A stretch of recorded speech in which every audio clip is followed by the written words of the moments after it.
Welcome to CEDIA 2019. My name is Phil Jones from Sound United, and we are in the Sound United booth.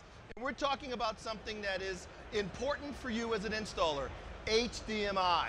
And how do I reliably send that 8K or HDMI 2.1 and all those fancy numbers from point A to point B.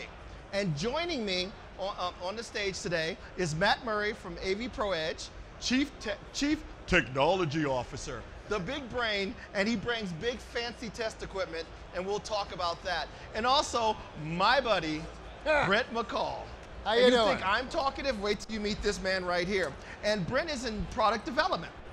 We'll call it that. We'll call it that. So we're here to talk about, there's lots of questions about HDMI 2.1 and its features, and what do I need to do to prepare myself for future compatibility.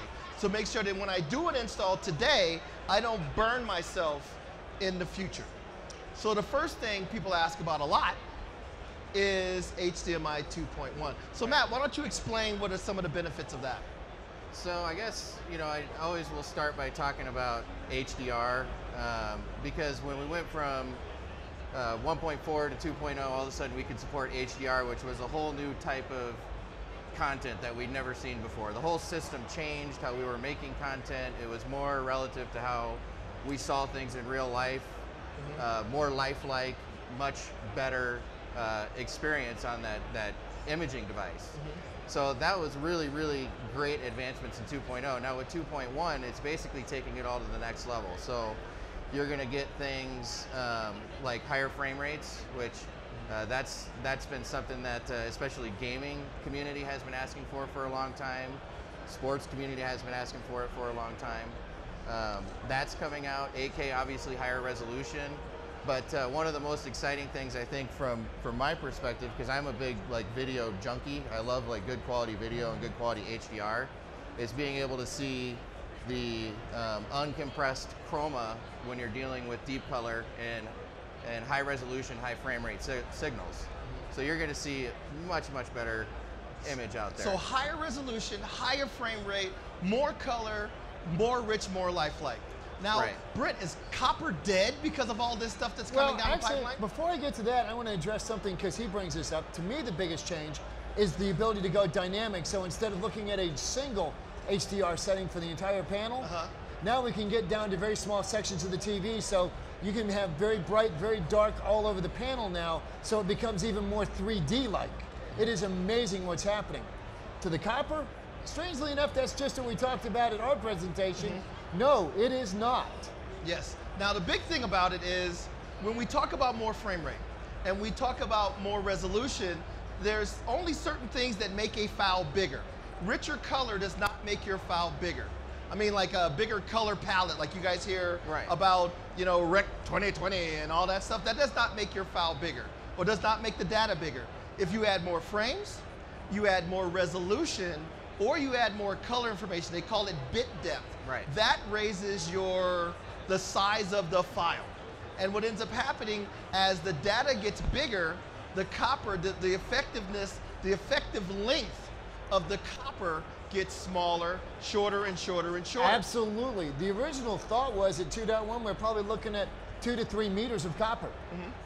Fortunately, we know that with a little bit of help and equalization, we can get out even at 48 gig beyond 10 meters. Yes. So a lot of times we do these retrofit jobs, and they had an HD projector, and you ran a 20 meter or 10 meter, 15 meter HDMI. You swap in a 4K projector, play. Then you swap to HDR. No HDR, because you just hit the bandwidth limit of that piece of copper at that length. A little later, you brought some little toys that we could talk about to help you kind of retrofit and solve some of those problems. Now, besides copper, a big thing is balance and also optical. So why don't we talk about the differences between those? So commonly what's being used right now for video transport over long distances, there's kind of 3 conventional methods out there. You've got HD-Base-T, everybody's probably heard of it, it's huge, it's over copper. AV over IP is coming out a lot more, so those things are happening. And then you have fiber optic. So fiber is starting to become, in my world, it's becoming a lot. You know, we have matrix switchers now that are doing direct fiber. We're making cables out of fiber because it's the only feasible way we see to go long distances. But as far as the question about is copper dead, I don't know if it's necessarily dead. I think what's going to happen is we're always going to need to retrofit systems. So you're going to see additional ways to compress things. Exactly. So as it comes off of the baseband video, it comes out and then it's going to have to be repacketized or compressed somehow to go somewhere. Yeah. I know there's advancements where we're going to see 18 gig over single cat cable. I know that's coming in the very near future, but I think, you know, after that, once we start going 48, there's always going to be clever ways to do it. Exactly. And we've got other packaging issues. When you look at HDMI up to 2.0, all iterations of it, even though there's 4 high-speed channels inside the cable, only 3 of them have been used for video at this point, D0, 1, and 2. The biggest change for us is turning on D3 as a video feed. And unfortunately, the vast majority of cables and even some of the fibers, the first 3 are the only real high speed. That 4th channel has been treated as a clock. Right. So all it has to do is just tick along, basically RS-232 data. And if you don't have a high-speed 4th channel, you're not moving in. The world's changing from the way we thought of it with a separate red, a separate green, a separate blue. Now it is an aggregate of RGB and clock on each of those feeds. Yeah. So, okay, so like if you think of it this way, if you're a numbers guy, 2.0, if you want to do HDR, you have to have 18 gigabits. Right. Yes. And they ran six on this channel, 6 on this channel, 6 on this channel. Yes. Now you turn on the 4th channel, you're at what? 24. And now if there's some trickery to make it instead of 6, 6, 6, 6, it's 12, 12, 12, 12. Right. You can get to 48 and ta-da.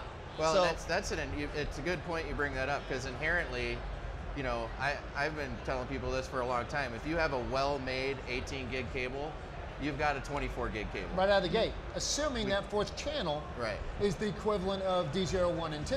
Yes. And now there's some other things. People are worried about the 8K thing, and I've had a lot of experience with that type of thing. So let's talk about we talked about 2.1. Big thing is, of course, you get HDR. Number 2, you get you have the capability, because you have more data. You can go down the pipe. You can do 4K 120. You can do 8K 60. Right. Those are great, but the first question is, where's the content? Right. So you may see 8K cameras, but let's talk about broadcast. Let's talk about a cable company. Right now, they won't give you 4 channels. They won't give up 4 channels to give you a 4K channel.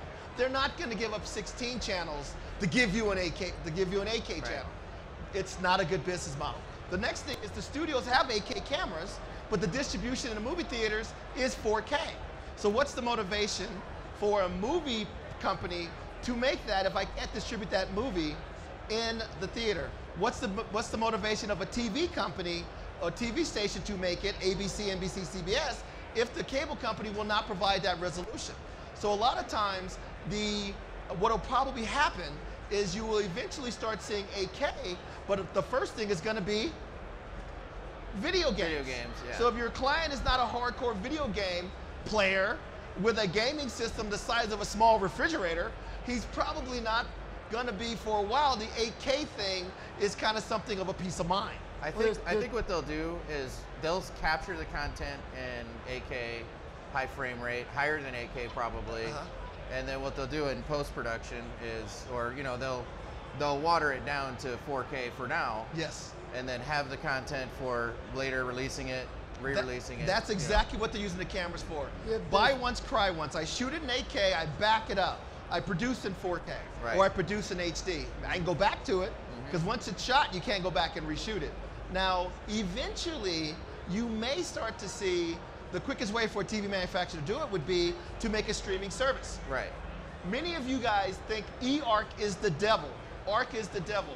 And I will tell you, if you don't prepare for eARC, you're going to be in trouble. You're going to sell an 8K TV, and the service is going to come out in 8K, and it's going to have to feed that back to your rack. And guess how it's going to go back to the rack? In ARC or eARC. It's a whole new host of issues, because ARC, If not, no sound. So Yeah. either you love it, yeah. you got to deal with it. And ARC, you know, that was always, there was a happy medium with installers and integrators and stuff, because you could get most of what was on ARC. In fact, I think all of it over a Toslink cable. Is that correct? Or a piece of coax. Or, Yeah. So you could get it back another way.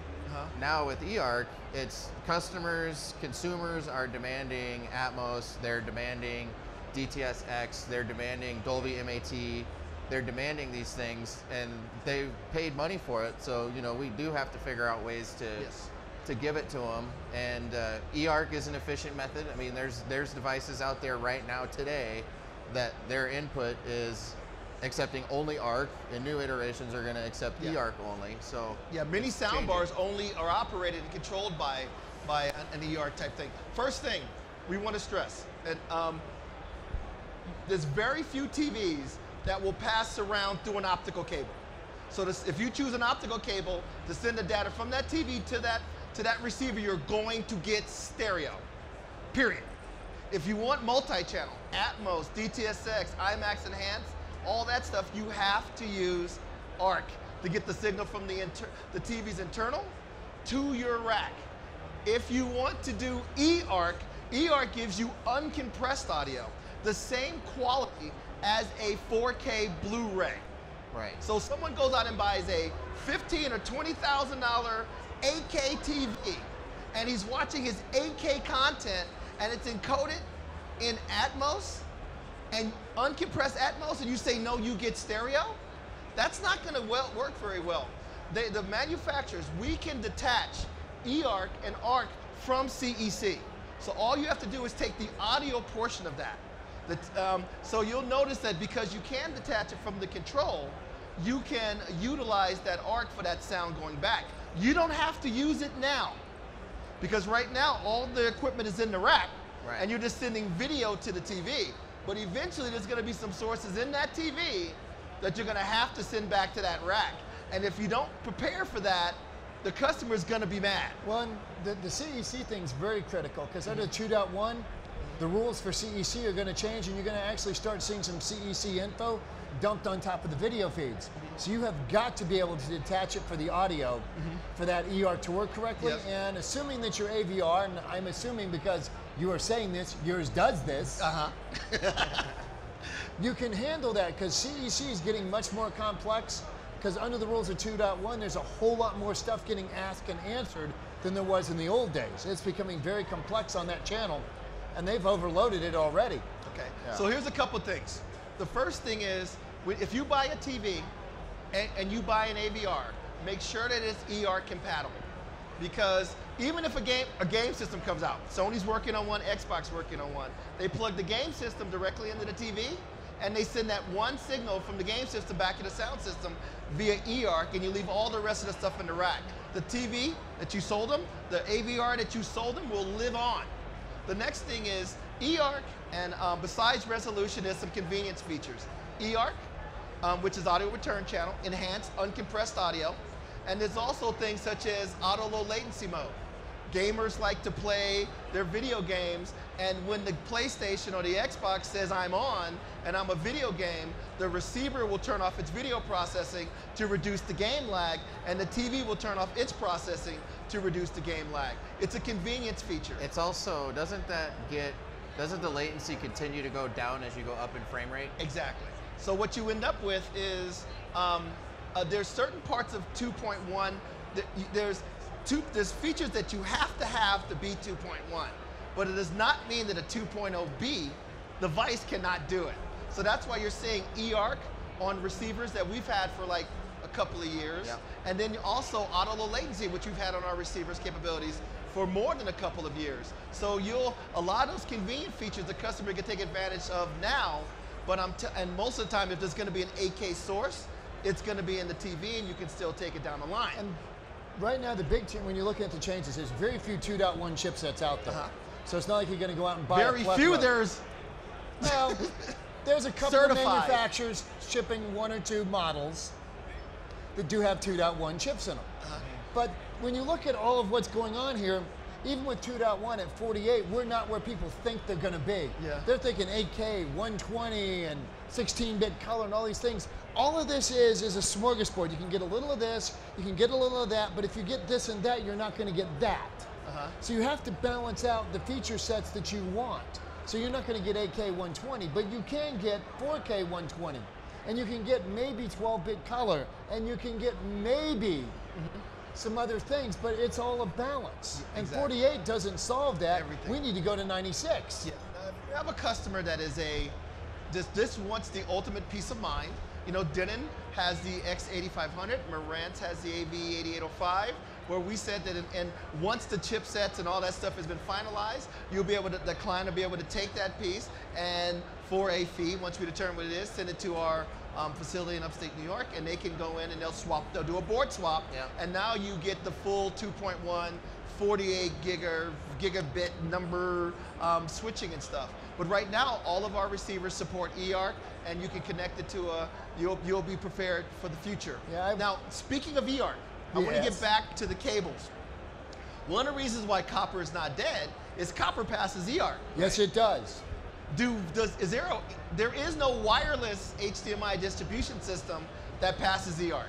Zero. I checked. Okay. The next thing is most balance. If you're Cat5 HD base T, does not pass eARC. They figured out compression schemes to take 18, shrink it down, send it down the pipe, and expand it to 18. But there's very few balance. I think Right. you have one that will do it. It's using, but you have to add additional components. You know, it's definitely not an off-the-shelf thing you can do. So you can support, some balance will support ARC. Does yours do eARC? We have one that does it. Yeah. So first thing, if you ever look for a balance to put or an HDMI extender, the first question you should ask, besides 18, is does it support at least ARC? So I can get surround sound back from that TV in the future. The next thing is, better, does it support eARC? Right. And a lot of times when you look at Cat5 or HD-based T systems, many of those do not. There are fiber solutions that will do it, fiber balance, where you use a fiber wire between the two that will do it. And you can do active cables, which both you and you supply it. And what is this guy right here? This one is a brand new one. We're just showing it for the first time here. This actually 12 gig per channel on 4 channels. So this is 48 gig. It's an actual 48 gig cable. And just like you brought up the fact that there's no content, so we had to haul in a Sony 8K TV to our booth, and then we had to bring our prototype. Our company also makes test equipment like this. We have a prototype 8K generator, a test generator. So we have that running at the booth, generating test signals through the cable to the 8K TV. So we didn't want to just bring a oscilloscope and a big protocol tester and have the stuff, showing you that kind of stuff. So we're trying to show how does this impact in the real world. So how long is that cable? This one right here is 30 meters. We do these up to 100 meters, these cables. So the cables are coming. The other thing too is a lot of times we're still struggling with 4K. And this man is Mr. Wizard when it comes to taking that cable that's in the wall and making it live a little bit longer. Yes, sir. So talk about some of the pieces that the you guys goal make. is to keep life in what you've got.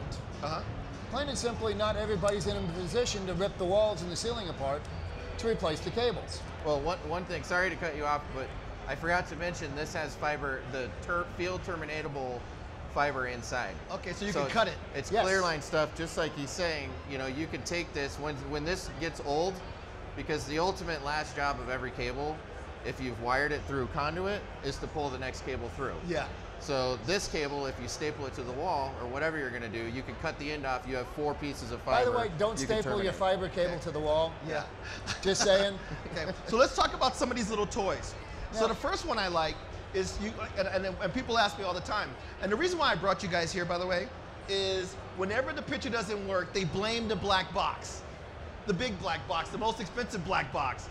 And 90% of the time, the problem is not the black box, it's maybe the wire in the wall. I just want to say, the phone calls we get are the exact opposite. It's your cable. And I'm sure Everybody gets blamed. Yeah, everybody gets We're blamed. all pointing at each other. Hey, it's this guy. But so for example. However, it generally does come down to a connectivity issue, not a box issue. Yeah. So we can't talk about all the stuff that they make, but we'll tell you where their booths are so you can go explore all of their toys. So the first one, you say you pull a long piece of copper, a good piece of copper in the wall, and it worked fine for HD, and it worked fine for 4K, but the second you run Dolby Vision or you run HDR, it doesn't work. You make a little box called an accelerator. What Yeah, is the that? GA1. So basically it takes your passive cable and makes it a It makes it an active cable at a full 24 gig. Yeah. Because we already planned for the 4x6. Yeah. Now, in his previous incarnation, he used to work for a display company. And they had 18 gig displays and they had 13.65 displays. But they're all called 4K. And here's where it gets a little bit confusing because you can do 4K at a little over 8 gig. It's stripped down, but it's still 4K. 4K 30, no HDR, 8-bit color. So it's 4K. But then you toss in 10-bit color, or you toss in a little bit better refresh rate, and suddenly you're breaking the 10 gig barrier or the 13.65 barrier. Yeah. Stuff no longer works. So you have to have that additional headroom going forward. Yeah. Because if you just convince the customer to spend $400 on a 30-meter HDMI cable a year and a half ago, and then now you're telling them you got to pull it out of the wall and put a new one in, they are going to kill you. So being able to use that wire and continue its life is a good thing. Which is why I'm a passive fan. Okay. The other thing is there's different types of active cables. Yes, there are. Some active cables are driven by an outboard, plugging in a USB wall wart. So that 5 volts comes from that. Yes. Some of them use the TMDS, yeah, don't. Why don't? Well, what is the product with the lowest margin in the entire system? The TV. The TV. Now, most people don't realize this, but the TV is actually responsible for powering the output section of the previous device by sending voltage and current backwards down the HDMI cable to the input of the previous device. This is already at low margin, so they're cutting everything they can cut. I don't care who the manufacturer is. And if you're a little weak on current, and if the voltage lags because of distance, you're going to drop down below what's recommended, and you can wind up causing deformation of the circuit board, which damages the product. Well, let me give you even a better scenario. They use a good 5 volt. And what happens is along the way, after a few hours or a couple of days, that voltage goes from 5 volts to 4.5 volts to 4 volts to the point where it won't power the active cable. Picture goes off. You unplug the cable, you plug it back in, you'll see a little spark, and the picture comes back. That is a drift. So they make little toys like this you put in line, so instead of the TV or the display powering the cable, this does. So it just helps your reliability. So there's a lot of things out there. We can't talk about all their toys, but regardless of the cable you use, you need to test it. So his company, Meridio, makes a lot of different test equipment. Which we use the heck out of. Which everybody uses. Basically, they use it for calibration and also testing. So they have one that will send a signal and one that'll test the signal. Tip number 1, check your cable, check your balun before you put it in the wall. All right? So take the lowest bound of the totem pole, have him plug the cable into a test pattern generator and put a check mark on it. Have them take those 2 baluns and connect the length of Cat5 you're going to use, and have the low man put the thing on it. Because imagine doing 9 zones of a house and trying to figure out which of the, oh, by the way, if you run it through a distribution system, if one cable is bad, the whole system doesn't do HDR. And now you're spending a week trying to troubleshoot something you could have done before you left. So test your stuff. So there's different levels. Something on top of what you just said. Yeah. And I know he's seen it too. When you look at the back of a TV, all HDMI ports are not created equal. One port, even if I don't care what it says on it, will work better than the others. Certain brands, it winds up being a specific port because when you look at the inside of the circuit board, there's always one port that's basically a straight line to the processing chip. The least amount of timing errors And when you look at HDMI, failure is because of a cumulative action of many things tying together to cause it to step off the cliff. Yeah. So typically one port, and you want to find this out before you go to your job sites. Call myself, call Matt. He probably has a pretty good idea which one works too. Well, we do, and I was going to say, not to go too far off the rails on this, but we keep we're going to go off the rails. We always do. We keep a list of every input on every model year, every TV from every manufacturer. We pull the EDID, we do tests on it. So we have a spreadsheet that literally says, well, if you have enhanced turn on and you're in input number 2, this is what the EDID is saying it should do, and this is what it does. So we have integrators call us, and they're like, you know, all right, what on this machine? Just tell me what holes to plug these things into. You know, yeah, and so, all ports are not created equal. And we can tell them. Yeah. So the first thing is check your cables. So there's a couple of ways. So I'm going to tell you the easiest. Well, first thing, we'll talk about my solution, what we do at Denon and Marantz in a second. So the first thing, test generators. So you can have they make one called a Fox and a Hound. It's a great piece. Yep. One's a generator, one is an analyzer, and Yep. you can do things like check the 10-bit, 12-bit, 18-bit frame rates, HDR, info frame generation. HDCP. HDCP. But guess what?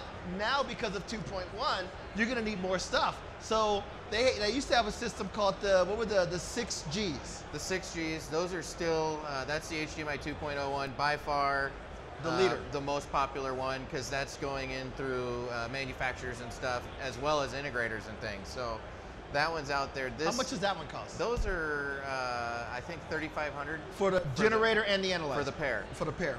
But Yeah. guess what? Because of 2.1, you got this thing. What is that thing? So this is actually a really exciting piece. This is the first time we've been able to show it. We've been developing it for over a year at this point. I'll be your model. Yeah. So basically, what this is it's not a full 2.1 generator, but it's got the 2.1 features. Some of the things we've worked on this with Dolby, and we've got their codecs and stuff inside of here, so we can now test audio latency. So there's a microphone that comes with it. There's a sensor here that comes with it as well, and some of the stuff you can do even with ARC and eARC and HDMI is get actual input lag, get actual audio latency from the time that it was generated. You can adjust the timing from when you're starting a signal, and so you can try to line things up so you know exactly what you need to do in your system. This will spit out the exact amount of lip sync you need to adjust for it in AVR. So you can verify your eARC, verify your bandwidth, verify your latency and everything else. Yeah. Now, of course, how much is this guy? This one's a little more, this is a generator only, no analyzer. These are 5,000. Yes. So 5,000. And if you do a lot of jobs, this makes perfect sense. But we also have a solution as well. So on all of our Denon and Marantz pieces, we have a hidden menu that we hide from the consumers. It's called HDMI Diagnostic. So you should have a 6G, at least a Fox and a Hound, to check your cables. If you do not, all Denon and Marantz AVRs have this feature in it. You basically plug the cable into the monitor out and into one of the HDMI inputs, and it will run a diagnostic. EDID, HDMI, bandwidth, everything, and tell you if that cable passes. So at least do that. We realize that, like I said, if there's a problem, our black box gets blamed. So we allow you to check your cables using our box. So we can say, it's not us, it's your wire. Well, that's when we talk about testing and troubleshooting, that's always part of the conversation, right? Is we can take it as far as we can.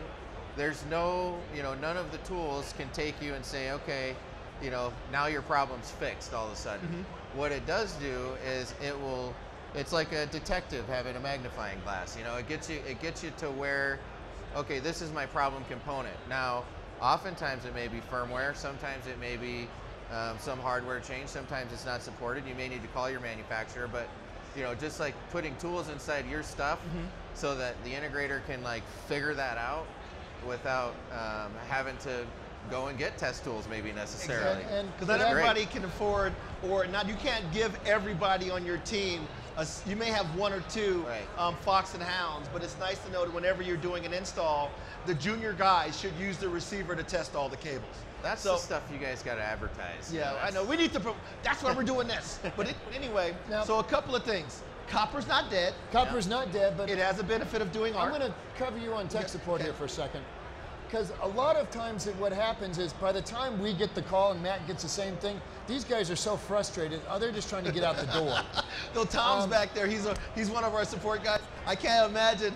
Come here, And Tom. I gotta give this One guy of the things, one of the things we really want shy. guys to do is to set up basically a spreadsheet. Honestly, because you start doing things like you don't really remember what you've done. Uh-huh. Right. So we're going to have to go through with you. Okay, let's start here. And as much as I would love to say, look, there's just an easy button, we hit it and it's fixed, there isn't. There is very, very seldomly a consistent problem in the field Yes. because every job's slightly different. Yes. So we're going to have to ask questions. You know, you may not get it on the first call. I'm sorry. Yes. But we will, most cases between Matt and I, if you can call the two of us, Yeah. I can promise you there's a pretty good chance we're going to solve your problem. So let me give you another Mr. Wizard thing that you can do with a Denon or Marantz AVR. So we know it has HDMI diagnostics built in. But say you have also installed smart remote management, Domotz, Oversee, something like that. Yep. You have full control of that receiver. The customer says, it was playing when I had the HD signal, but now I got a 4K Apple TV, it does not work. I can log into the receiver from remotely using my phone, eating my hamburger, and I can actually go in and I can make sure that the receiver is set to the proper mode. Then, if it still doesn't work, I can tell the customer, take the wire, plug it in this way, into this input and this input, and run HDMI diagnostics remotely. And then look at the settings and say, your cable does not pass the thing, you need a new cable. Or, here's Brent's number, you need an accelerator, or Matt to figure out what we can do. It's not our black box. So the goal is to make it easier for you guys to troubleshoot and cover your bases. So there's a few things I want to cover on the way out, because we could talk for an hour. Yeah. Number one, copper's not dead. Get a good piece of copper. There's ways, in many applications, a good piece of copper will be good for a very, very long time. I encourage a DPL certification. We are, but there are other companies as well. Exactly. By And the way, his tester is DPL certified. both of these gentlemen offer great solutions. They'll tell you which ones are some of the best solutions and why. The next thing, if you do have copper, look for an HDMI cable, and it's just not cutting the job. There are solutions to expand its capability and get a little bit more out of it. Cover your bases. If you pull wire, pull the HDMI, pull a couple of Cat 5s, and pull a piece of fiber. If you do that, you'll be okay. Right. Okay? The next thing, don't be afraid of ARC. If you don't plan for eARC, it's going to come back and bite you, because eventually there's going to be a source in that TV. You're going to have to get back to that rack, and no one's going to want to buy a $10,000 TV and a $20,000 sound system and not be able to play the 8K streaming device source that's in that TV through their home theater. Didn't you say the same thing in your previous job? Yes, I did. Just checking. So the benefit of being on both sides of the business is all this stuff has to work well together. Right. Our cables, your cables and your solutions have to work with my AVR, which has to work with that Sony TV, Right. or that Samsung or that LG. And if not, the customer's not mad. They normally, like I said, blame the black box or you, the installer. So we're trying to make sure that they don't yell at you, because when they yell at you, they yell at me. Right. And I don't want to get yelled at. I don't think Tom wants to get yelled at either. So now, general things. HDMI as a specification really isn't. yes. Part of the problem we face in most cases is DDC based. It really isn't going the distance on the picture and the sound. That they've got figured out is the who are you, what's your resolution. And that just refers back to an old Philips standard from the 80s. HDMI does not even have a standard written for that. Exactly. And that can create problems for compatibility. That's one of the reasons that black box exists, is even, some of the movie servers, Kaleidoscape, which is a phenomenal product, but they have a different EDID voltage requirement. And active cables, most anyway, don't work with them. Exactly. And also in the receiver under HDMI Diagnostics, we also have the ability to adjust EDITs as well. So all this stuff we've learned from working closely feature. with you guys. We try to make it as compatible as possible. So as well, we don't have time to talk about video distribution and things like that, but if you go to both Brent and Matt's booths, they both talk about balance, HD base T, multi-zone matrix switchers, and they can provide you with a lot more information to make sure that you are prepared for the future of HDMI. So Matt, where's your booth located? 739, so we're back in the kind of corner over there. Yes, and they have, like they said, they have test equipment. They also have different cable options, video distribution, matrix switchers, and a lot of other variety. And then Brent, where are you located? We're at 1338, which is actually on the same line with him. Yep. Okay. If you've seen one of us, you've seen the other of us. Yep. And he has all these cool little tools to save your butt when you forgot to do something or it just isn't doing what you need it to do. So I like to call him Mr. Wizard because these little things like this can solve a lot of problems, and you can go in and if you talk to these two, you'll be amazed at how many things you struggle with that they can give you an answer in like 5 or 10 minutes. And at least for us, tech support is available from 8 a.m. to 10 p.m., 7 days a week, Eastern Standard Time. And like I said, we also have a tech support team, Tom and Mike. They are there specifically for custom integration to help you work through your video and your audio issues. Their lab, they have basically not only all of our products, but all of the different video devices, from Apple TVs to Roku's, all of the cable boxes, all of the ISP routers. So we want to make sure that if you have a problem, you can call us and make sure we get it done. So Tom's here, Mike couldn't even come because if somebody has to be there answering the questions because you guys are still doing jobs. So hopefully you guys got something out of this session, and feel free to please come by and visit our booth, which is 3108, and see some of the great devices and receivers, and we'll be happy to talk more about HDMI diagnostic mode in our receivers because many of you did not know that it exists. So thank you very much for your time, and I will talk to you soon. Thank you.